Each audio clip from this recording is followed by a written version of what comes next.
On peut maintenant commencer cette vidéo avec l'installation de Formic. Donc je vais tirer le terminal, je vais faire yarn add Formic. Voilà. Donc pendant que Formic est en train de s'installer, je vais à ce niveau ici et au niveau de components. Je vais au niveau de forms, je vais reprendre base form, je vais copier et à l'intérieur de Formic, je vais coller. Voilà, donc je vais coller ici. Et à ce niveau-là, au lieu de base form, je vais avoir Formic form. Je vais copier Formic form et je vais à ce niveau, je vais coller.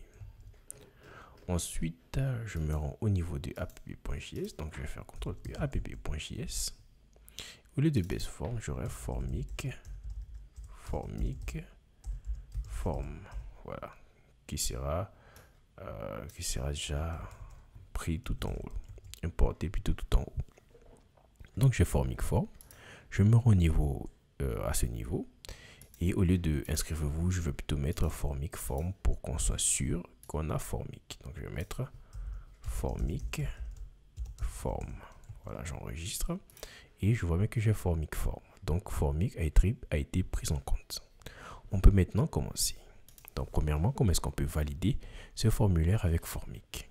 Donc lorsque je tire mon terminal, on voit très bien que Formic est installé. Donc on peut commencer à travailler. Donc je vais à ce niveau. La première des choses, je vais importer le hook de Formic. Donc je vais faire un use Formic et from Formic. Voilà. Ensuite, qu'est-ce que je vais faire? Je vais importer le schéma de validation. Je vais faire validation schema from. Je reviens d'un cran, encore et je vais dans utils et je vais faire validation schema.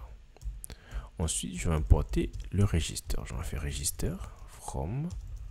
Je vais revenir d'un cran, utils et je vais faire fake API. Voilà. Donc j'importe use Formic, validation schema et le register qui va faire office de fake API. Ensuite, comment est-ce qu'on peut valider le formulaire avec Formic? Donc la première des choses, je vais déclarer les valeurs initiales de notre formulaire. Donc je vais mettre const initial values égale à. Premièrement, le name sera un champ vide. Ensuite l'email sera aussi un champ vide. Le password sera un champ vide. Et le password confirmation sera aussi un champ vide. Ensuite, après cela, qu'est-ce qui va se passer? Je vais faire un const. Je vais déstructurer certaines choses qui vont venir de la fonction useFormic. Donc, je vais appeler useFormic. Et dans useFormic, on passe quoi? On passe initial values. On passe validation schema. Et on passe aussi une méthode qu'on appelle onSubmit. Donc, cette méthode qui sera appelée lorsqu'on va soumettre le formulaire. Donc, je vais mettre onSubmit. Et tout en haut, ou en haut, je peux le faire en bas, je vais mettre function onSubmit qui va recevoir les form values. Donc, on va recevoir form values. Et là, on peut faire console.log des form values. Voilà, donc je vais expliquer. Premièrement, lorsque on veut valider un formulaire avec Formic, on déclare ce qu'on appelle les valeurs initiales. Donc, c'est l'objet initial values avec les clés qui seront les champs et les valeurs qui seront les valeurs saisies par l'utilisateur. Donc, lorsqu'on veut valider avec Formic, on exécute la fonction useFormic. Le hook useFormic, on lui passe en premier paramètre l'initial values, donc les valeurs initiales. On lui passe le schéma de validation, validation schema, et on lui passe une fonction qui sera exécutée lorsque la validation sera passée. Voilà. Donc, lorsqu'à ce niveau-là, on pense que tout est bon, on vient au niveau du formulaire et on va mettre onSubmit. Donc, lorsqu'on va soumettre le formulaire, on va dire à Formic d'appeler une fonction. Et quelle fonction on va appeler? Cette fonction-là, on va la trouver de useFormic. On va appeler le handle submit. Voilà. Donc, on va dire à Formic, lorsque tu soumets le formulaire, appelle le handle submit. Voilà. Et ce handle submit va valider le formulaire. Lorsque le formulaire sera valide, il va donc appeler le onSubmit. Nous allons extraire d'autres éléments qui nous parviennent du useFormic. Donc, à ce niveau, je vais ajouter, on va extraire values. On pourra extraire touched. On pourra extraire isValid. On pourra extraire aussi handleChange. On pourra extraire handleBlur. On pourra extraire resetForm et on pourra extraire errors. Donc, tous ces éléments sont des éléments que Formic nous met à notre disposition. Donc, la value, ça sera les valeurs du formulaire. Touch pour vérifier si le formulaire a été modifié avant la soumission. isValid si le formulaire est valide. handleChange et handleBlur sont des méthodes qui nous pourront nous permettre de nous greffer au comportement de Formic. resetForm, c'est une méthode qui nous permettra, une fonction plutôt, qui nous permettra de reset le formulaire, comme son nom l'indique. Et errors, c'est un objet qui contient toutes les erreurs de notre formulaire. Donc, avec ces éléments, je peux venir au niveau de mon input et je vais commencer à travailler. Donc, ici, au niveau de Formic, Formic se greffe au name. Donc, je vais mettre ici le name et je vais mettre un name. Donc, le name doit correspondre à la clé qui est au niveau d'initial values. Donc, lorsque je peux continuer, je vais mettre à ce niveau value. Donc, je vais dire égal à la values que tu nous as donné et ça sera values name. Et lorsque tu feras on change, fais un handle change. Et on blur, fais un handle blur. Voilà. Donc, ceci va nous constituer donc le chemin de base au niveau de Formic. Donc, je vais copier ceci et je vais coller ça presque partout. Donc, sans compter que le name, ça sera email. Et je vais coller ça ici. J'aurai email. Je vais copier et je vais coller ça ici. Donc, quant au mot de passe, j'aurai pareil. Je vais copier ça ici et je vais venir mettre ça à ce niveau. Donc, j'aurai ici password. Et ici aussi, j'aurai password. Pareil pour password confirmation. Donc, je vais copier ça ici. Je vais mettre à ce niveau password confirmation. Donc, password confirmation. Voilà. Et j'aurai password confirmation aussi à ce niveau.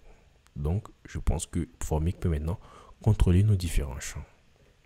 Mais quand il y a erreur, qu'est-ce qu'on fait?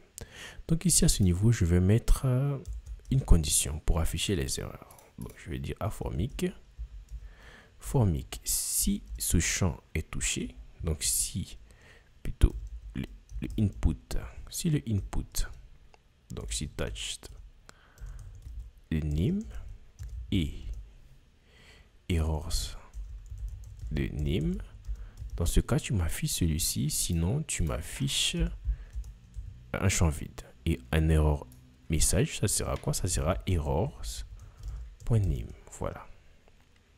Donc, on va dire à Formic si le champ name a été touché et qu'il y a une erreur parce que il y a un mauvais comportement qui se greffe lorsque vous touchez un autre champ, le champ il est validé, même s'il n'a pas été touché, ça donne une très mauvaise expérience UX. Donc, je dis, si le champ a été modifié et le champ a une erreur, dans ce cas, tu m'affiches cette erreur. Dans le cas contraire, tu m'affiches quelque chose qui est vide. Donc, je vais copier ceci. Aussi, je vais mettre au niveau de toutes les erreurs. Voilà, donc je viens à ce niveau. Pareil, si ça sera au lieu de name n'aura password. Je vais copier, coller. Voilà. Donc, ici, au niveau de email, aussi, on doit voir ça. Donc, je copie ici. Voilà. Et je vais voir ça au niveau d'email. Donc, j'aurai email. Je vais coller. Voilà. Ensuite, on aura ça également au niveau de password confirmation. Donc, je vais coller à ce niveau ici. Et je vais voir password confirmation à ce niveau et à ce niveau. Ensuite, j'enregistre. Et lorsque je me rends ici, je vais essayer de cliquer. Et lorsque je vois bien que le tout a été validé.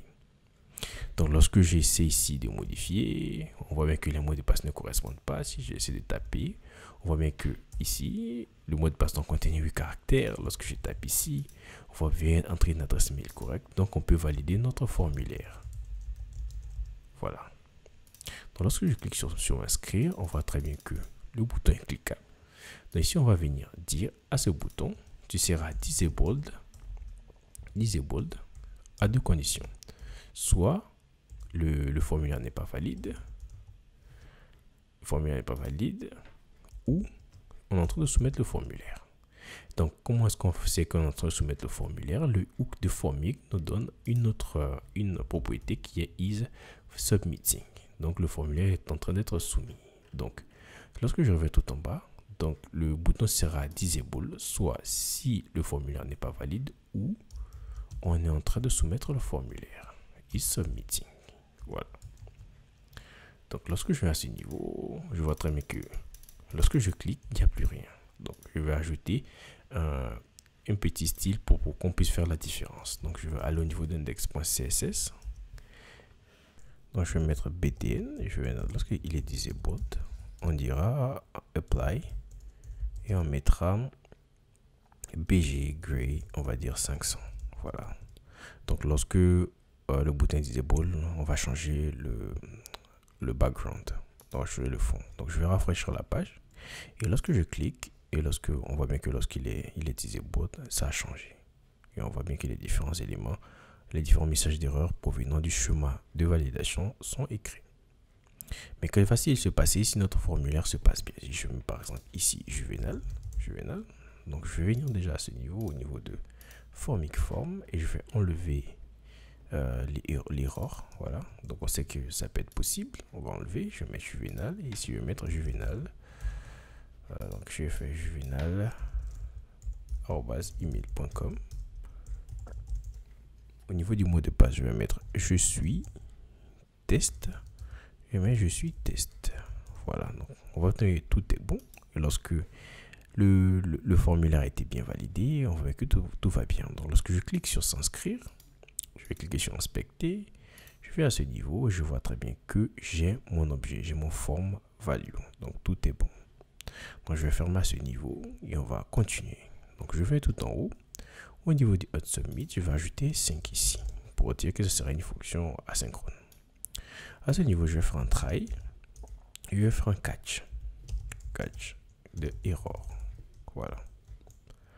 Ensuite, lorsque à ce niveau j'ai un try, je vais dire faire un await, fais-moi un wait des registers et je vais envoyer les form values.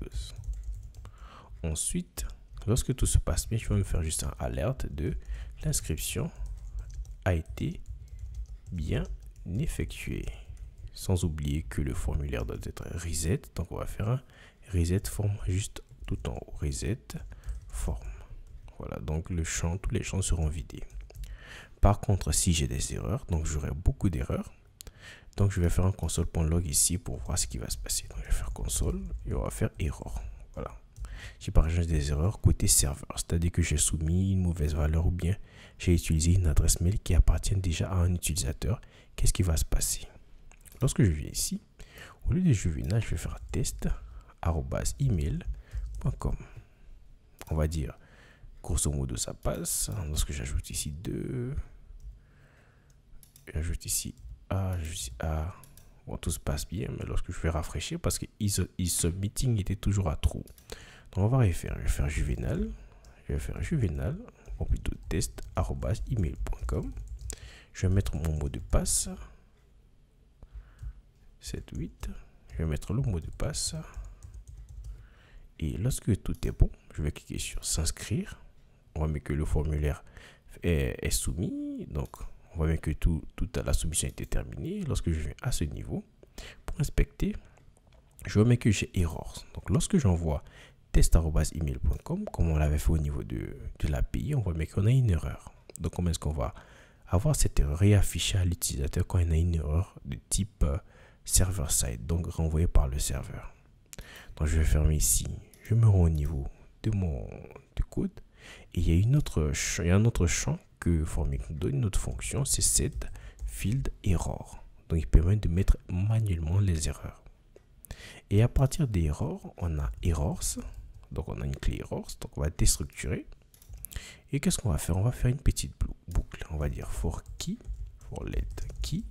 Donc, la clé dans errors. Et on va faire un set field error. Donc, on va faire set field error de la clé. Donc, si c'est name, on aura name. Et la valeur, on aura errors. Et on aura la clé. Voilà. Donc, voici comment est-ce qu'on peut prendre les erreurs venues du serveur et les mettre manuellement au niveau de notre formulaire. Donc, je reviens à ce niveau. On va retester. Je m'appelle Juvenal.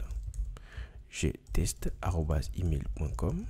J'ai 1, 2, 3, 4, 5, 6, 7, 8. Et j'ai 1, 2, 3, 4, 5, 6, 7, 8. Donc le formulaire va bien. Lorsqu'on clique, c'est comme si on soumettait le formulaire au niveau de notre champ, mais là tout s'est bien passé. Donc je vais faire un john test@email.com. Je vais faire 1, 2, 3, 4, 5, 6, 7, 8. 1, 2, 3, 4, 5, 6, 7, 8. Voilà. Test@email.com. Et lorsque je fais à ce niveau, on voit très bien que l'email est déjà choisi par un autre utilisateur. C'est un peu comme si on soumettait le serveur nous renvoyait en nous disant l'email a déjà été utilisé. C'est une vérification qui ne peut pas être faite au niveau du client, donc on doit le faire au niveau du serveur. Donc je pense qu'on a fait le petit tour au niveau de Formik. Donc on va voir. Au niveau du hook de Formik, on peut extraire le handle submit, le value, le tâche, list valide. Et voici donc comment est-ce qu'on peut soumettre ou plutôt valider un formulaire avec Formik. Donc si cette façon de faire vous a plu, donc vous pouvez utiliser Formik comme votre librairie. Et puis si ça ne vous a pas plu, donc on va voir l'autre librairie qui est le React Hook Form. Voilà, donc on va s'attaquer au React Hook Form.